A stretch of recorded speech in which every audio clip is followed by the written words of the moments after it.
Hi guys, it's Liz here. Tonight is my last night in Japan. I'm currently at a airport hotel and I'm attempting to pull an all-nighter so that I can sleep peacefully on the plane tomorrow.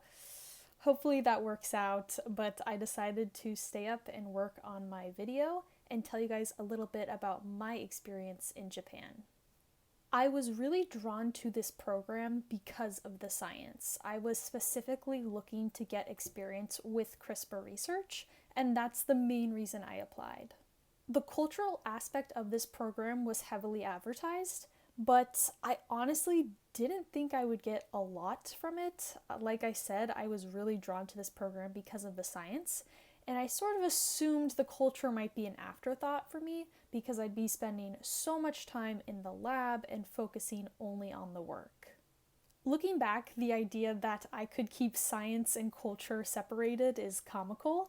That wasn't the case at all. And living in a different culture changed me so much more than I ever thought it could. I'm so excited to share with you guys my experience both in the scientific and cultural sides of things. I was based at Nagoya University with Dr. Takashi Yoshimura, and my cohort mate who was with me in Nagoya was Emily. In the lab this summer, Emily and I worked on two main projects. The first was analyzing a new thyroid hormone analog. In order to do this, we ran qPCR samples, we did blood-brain barrier assays, and we also looked at bone density using CT scans. Our second project involved trying to breed zebrafish in order to do a circadian rhythm assay with a new compound. This meant we spent a lot of time taking care of the zebrafish and trying to make sure they were as healthy as possible so that they could breed. The lab work me and Emily did was super rewarding and fun, and the highs were so high, but there were also some challenges, and we had to do a lot of troubleshooting this summer. So it was really important that we worked together just between us and then also with the other scientists and students in the lab. Dr. Yoshimura's lab is very kind and collaborative, and that was great for me and Emily because we did run into road bumps this summer, and so it was always great to feel like we could go to anyone in the lab to ask for help.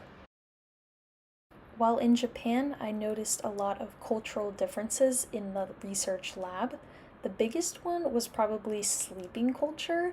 People bring pillows and blankets to take power naps at their desks, and it's not considered rude. I think in America we consider this a bit rude to be sleeping in the middle of the day in front of people, but it's totally normal in Japan. While we worked hard on the weekdays, we always had a ton of fun on the weekends. Emily and I spent our weekends not just exploring Nagoya, but we did tons of weekend trips and day trips as well. Some of my highlights of travel during the summer included going to Inuyama, going to Gamagori, I did some hiking in Yoro, and of course I went to Kyoto. Nagoya is very centrally located, so it's really easy to get anywhere you want to go. Being the third largest city in Japan, there is always something to do in Nagoya. Emily and I went to a bunch of festivals, including a tebesaki festival or chicken wing festival. Lastly, one of my favorite things about Japan is that you can befriend a stranger anywhere you go. All of these clips are strangers I just met while traveling around, and everyone in Japan is so friendly.